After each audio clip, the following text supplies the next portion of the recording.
दोस्तों, यह बात 100% सत्य है कि कोई भी व्यक्ति गरीब नहीं होता। उसकी सोच ही उसे गरीब कर देती है। क्योंकि जो इंसान जिस प्रकार या जितनी बड़ी सोच रखता है, उसे उतनी ही बड़ी सफलता प्राप्त होती है।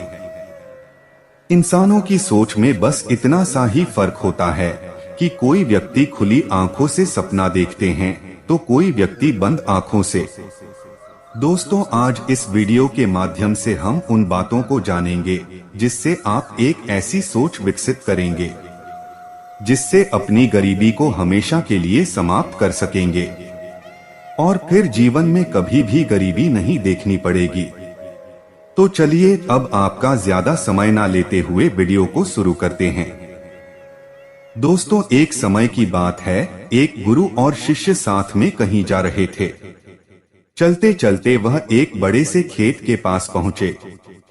उन दोनों को प्यास सताने लगी तो उन्हें खेतों के बीचों बीच एक टूटा फूटा घर दिखाई देता है। अब गुरु और शिष्य दोनों लोग उस घर के पास पहुंच जाते हैं और उस घर के दरवाजे को खटखटाते हैं। तो थोड़ी ही देर में दरवाजा खुलता है और अंदर से एक व्यक्ति निकलता है जिसके साथ में उसकी पत्नी एवं 3 बच्चे भी आते हैं, जो बहुत ही फटे पुराने कपड़े पहन रखे थे। गुरुजी उन लोगों से विनम्र आवाज में कहते हैं, क्या हमें पीने के लिए पानी मिल सकता है? वह व्यक्ति अंदर से पानी लेकर आता है जिसे गुरुजी एवं उनका शिष्य ग्रहण करते हैं। फिर अचानक गुरुजी उस व्यक्ति से कहने लगते हैं, आपका खेत तो बहुत बड़ा है परंतु इसमें कोई फसल नहीं है। फिर आप लोगों का गुजारा कैसे चलता है? गुरुजी की ऐसी बातें सुनकर वह व्यक्ति कहता है, गुरुजी हमारे पास एक भैंस है जो काफी दूध देती है। वही दूध बेचकर कुछ पैसे मिलते हैं जिससे हमारा गुजारा हो जाता है। इसी तरह बातों ही बातों में शाम हो जाती है। तो गुरु ने सोचा आज की रात्रि हम यहीं रुक जाते हैं। इसके बाद गुरुजी उस व्यक्ति से रुकने की अनुमति मांगते हैं। वह व्यक्ति अनुमति दे देता है और गुरुजी वहीं रुक जाते हैं। आधी रात बीत चुकी थी, तभी अचानक गुरुजी नींद से उठ जाते हैं और अपने शिष्य के कान में जाकर एकदम धीरे से आवाज देते हैं, इधर से चलो, अब हमें यहाँ से चलना चाहिए और इसके भैंस को भी साथ में ले जाकर जंगल में छोड़ देना है। गुरुजी की ऐसी बातों को सुनकर थोड़े समय के लिए शिष्य को विश्वास नहीं हो पा रहा था, क्योंकि ये वही गुरु हैं जो इतना ज्ञान दिया करते थे, परंतु आज पहली बार किसी के साथ गलत करने के लिए बोल रहे थे। लेकिन शिष्य गुरु की बात को टाल भी नहीं सकता था। आखिर वह गुरु और शिष्य जंगल की तरफ उस भैंस को लेकर निकल पड़ते हैं और उस भैंस को जंगल में ले जाकर ऐसी जगह में छोड़ देते हैं जहां से उसका वापस आना बहुत मुश्किल था। इसके बाद वह गुरु और शिष्य वहां से चले जाते हैं, परंतु शिष्य के मन में यह बात हमेशा ही खटकती रहती थी। लगभग 10 वर्ष गुजर जाने के बाद शिष्य ही एक बड़ा गुरु बनता है।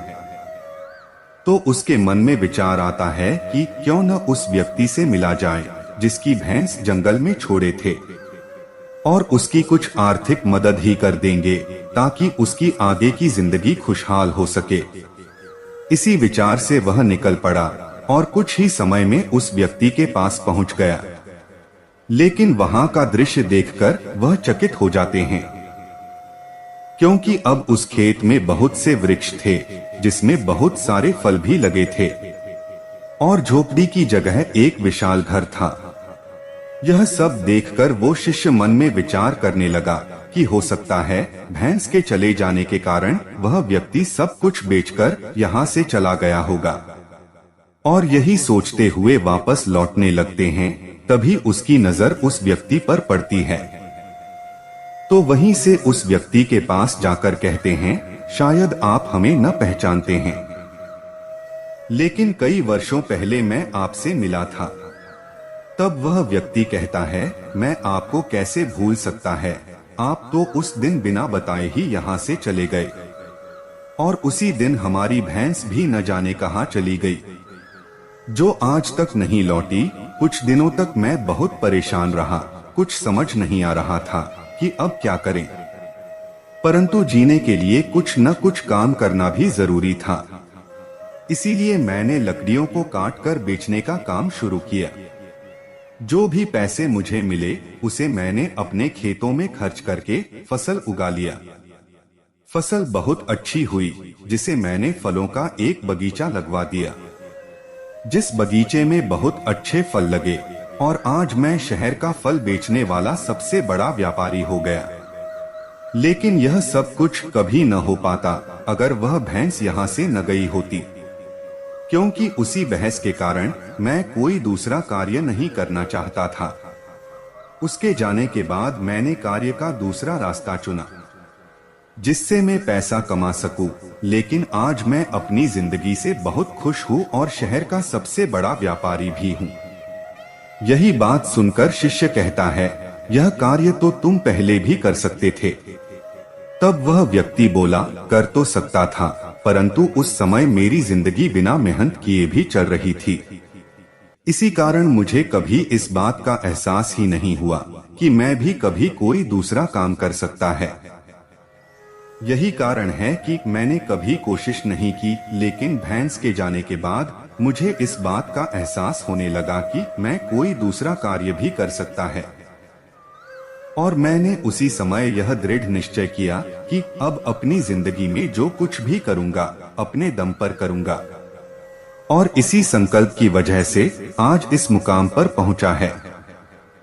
दोस्तों, इस कहानी को सुनकर इस बात को सोचना चाहिए कि कहीं आपके भी जीवन में कोई रुकावट नहीं है, और अगर कोई रुकावट है तो उससे आगे बढ़ने का प्रयास कीजिए।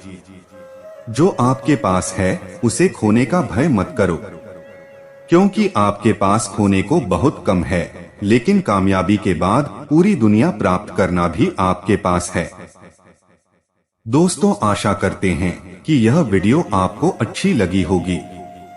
इसी तरह और ही ज्ञानवर्धक एवं पौराणिक कथा कहानियों को सुनने के लिए कृपया चैनल को सब्सक्राइब करें और वीडियो में एक लाइक करके कमेंट में लिख दीजिए, जय श्री कृष्ण।